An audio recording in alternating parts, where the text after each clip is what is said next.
26 сынып оқушылары, мен Төребекова Оразайым.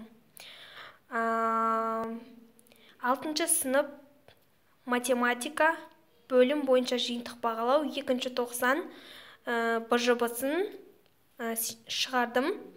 Осыны